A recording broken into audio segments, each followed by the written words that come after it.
Animation और real movie में dub करने में बहुत डिफरेंस है। जब आप पहले डब करते हो सिर्फ कोई एनिमेशन सीरीज के लिए तो सामने सिर्फ माइक होता है। आपको एम्बियंस, आपको सह कलाकार, आपको उसकी आवाज़, उसका टोन, आपके डायलॉग्स, आपकी वेशभूषा के बिना या कॉस्ट्यूम के बिना सब इमेजिन करना पड़ता है। देखिए, अभी एक सज्जन ने एक ही लाइन में ऐसा बोला कि हमारे देश में अमिताभ बच्चन के बाद अगर किसी की आवाज़ है तो शरद केलकर की। I think that's the biggest complement. नहीं, ऑनेस्टली मैंने ये तो नहीं सोचा था कि ये पिक्चर मुझे इतना बड़ा नाम देगी। I was in of S S Rajamouli, और जब मुझे ऑफर आया तो मेरा मेन थॉट ये था कि यार पिक्चर तो पता नहीं क्या होगी बट मुझे मिलना है। स्टाइल डबिंग कि एनिमेशन और रियल मूवी में कुछ डब करने में डिफरेंस है। एनिमेशन और रियल मूवी में डब करने में बहुत डिफरेंस है, बिकॉज जब आप लाइव एक्शन करते हैं, जब कोई फिल्म शूट करते हैं तो एक लोकेशन होती है, को एक्टर्स होते हैं, कैमरा होता है, आपकी कॉस्ट्यूम होती है, गेटअप होता है, बहुत कुछ होता है, प्रॉप्स होते हैं, और आपके पास एक एक्टर के साथ अगर कोई सीन है तो आपके पास गिव एंड टेक का ऑप्शन होता है। वो लाइंस बोलता है, आप बोलते हो, ऐसे शूट होता है।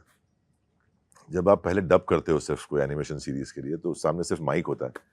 आपको एम्बियंस, आपको सह कलाकार, आपको उसकी आवाज़, उसका टोन, आपके डायलॉग्स, आपकी वेशभूषा के बिना या कॉस्ट्यूम के बिना सब इमेजिन करना पड़ता है, और फिर आपको वो पूरी सीरीज डब करनी है और उसके ऊपर फिर एनिमेशन क्रिएट होता है। तो बहुत डिफरेंस है। थोड़ा मुश्किल है बिकॉज आपके पास टेक्निकल सपोर्ट नहीं होता, आपके पास को एक्टर नहीं होता, आपके पास कॉस्ट्यूम नहीं होते हैं, आपके पास वो लोकेशन नहीं होता है, तो थोड़ा डिफिकल्ट है, बट मज़ा भी उतना ही है बिकॉज आप सब कुछ अपने मन से विजुलाइज करते हो स्क्रिप्ट के हिसाब से, तो एक आपकी विजुलाइजेशन पावर बहुत बढ़ती है उसमें। तो एक challenging but entertaining plus fun एक वो टाइम होता है। Very nice. सो अभी तक आपकी वॉइस पे बेस्ट कॉम्प्लीमेंट किससे मिला है आपको? देखिए, अभी एक सज्जन ने एक ही लाइन में ऐसा बोला कि हमारे देश में अमिताभ बच्चन के बाद अगर किसी की आवाज़ है तो शरद केलकर की। I think that's the biggest complement, because एक ही लाइन में उनका और मेरा नाम अगर लिया जा रहा है तो ये बहुत बड़ी बात है। और शरद जी, आपको कब रियलाइज हुआ था कि आपकी वॉइस इतनी ज्यादा पावरफुल है? मुझे कभी रियलाइज़ नहीं हुआ, आज भी नहीं होता है, बिकॉज़ वो लोग जो सुनते हैं वो रियलाइज़ करते हैं कि मेरी आवाज़ कैसी है, क्योंकि मैं अपनी आवाज़ रोज़ सुनता हूँ आवाज़ को। मेरे लिए बहुत, मैं बहुत आदी हूँ उसका, और जिस चीज़ के आप आदी हैं वो आपको आवाज़ अलग लगती ही नहीं है कहीं न कहीं से। तो मुझे नहीं पता चलता कितनी इफ़ेक्टिव है, कितनी है। ये मुझे पता है कि हाँ, बेस है आवाज़ में, बट वो कितनी अच्छी है ये मुझे पता पता चलता नहीं है। तो अभी किसी से भी पूछेंगे जो अच्छा गाना गाता है या कुछ भी, उससे पूछेंगे तो उसको समझ में नहीं आएगा, बिकॉज़ वो खुद रोज़ सुन रहा है अपनी आवाज़। तो कहीं न कहीं वो एक पहलू मुझे नहीं पता है, बट हाँ, लोग दोस्तों ने बताया, और जितने मैंने फ़िल्में की हैं वो डायरेक्टर्स बोलते थे, आवाज़ बहुत अच्छी है। तो कहीं न कहीं धीरे-धीरे वो एक पहचान बनती गई, तो आइडिया नहीं है मतलब मुझे।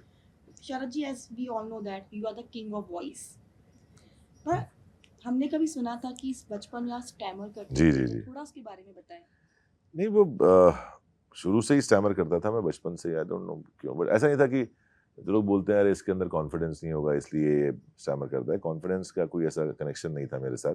बड़ा ही कॉन्फिडेंट, स्पोर्ट्स में मैं आगे था बहुत, तो कॉन्फिडेंस का कोई झोल नहीं था लाइफ में। कुछ ना कुछ कभी एनालाइज़ करने की कोशिश नहीं की हमेशा, फिर वो दब सुन के रह गए, या मैं तो बहुत ऐसा मारा-मारी वाला बच्चा था, क्योंकि मुझे बोलना नहीं आता था तो मैं लोगों को मारता था, कोई मुझे कुछ बोलता था तो। तो वही आदत रखी कंटिन्यू बड़े होने तक भी। लेकिन जब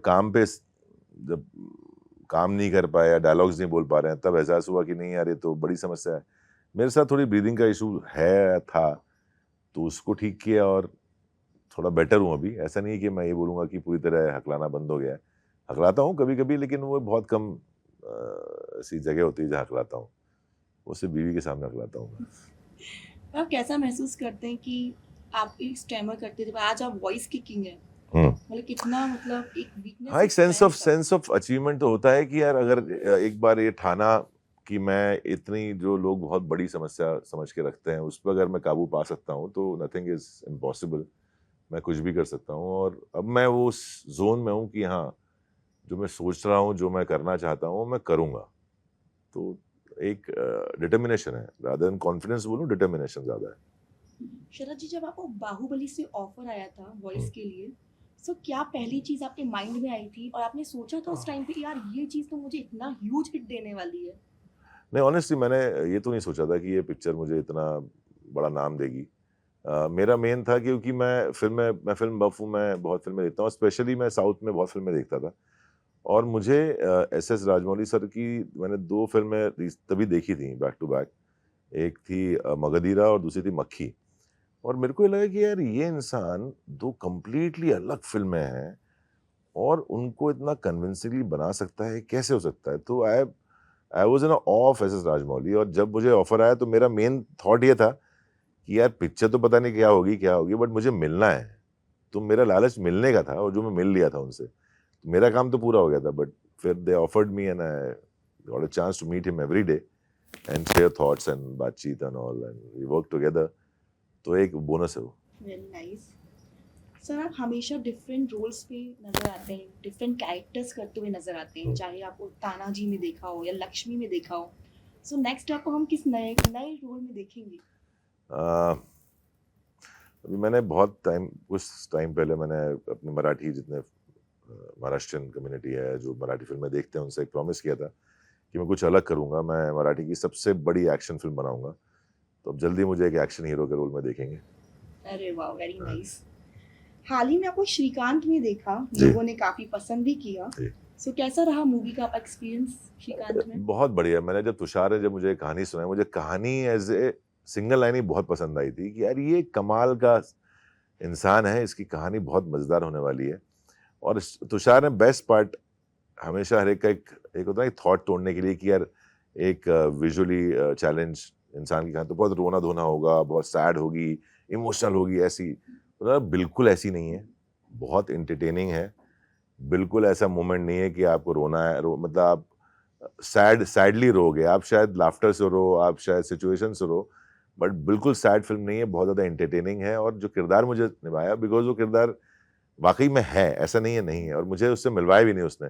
बोला कि तू अपने हिसाब से कैसे प्ले करेगा, because I could see a very nice human in you, तो I want you to play you, जो किसी भी डायरेक्टर ने मुझे बोला नहीं आज तक। हमेशा कोई ना कोई एक आवाज़ के सहारे या पर्सनैलिटी के सहारे रोल दिए हैं। इस इंसान तुषार ने मुझसे कहा कि नहीं यार, I can see a very sweet guy in you, so I want you to play that, and I just played myself in the film. तो बड़ा अच्छा लगा वो करके। सो राजकुमार ऐसा सेट पे कैसा? अरे बड़ा फन है, दोनों ही फनी है हम लोग यार, दोनों मस्तीखोर हैं। पहले दिन जब मैं गया तो राजकुमार बात ही नहीं कर रहा है, बैठा हुआ ऐसा करके। तो मैं और ज्योतिका मैम थे, नहीं बड़ा एटीट्यूड है इसमें, अरे बात नहीं करता है, मतलब पहले तो मिल तो चुका है मुझसे 2-3 बार, मतलब हमारी फिल्में सेम डेट पे रिलीज हुई हैं 2-3, तो ऐसे क्यों कर रहा है ये?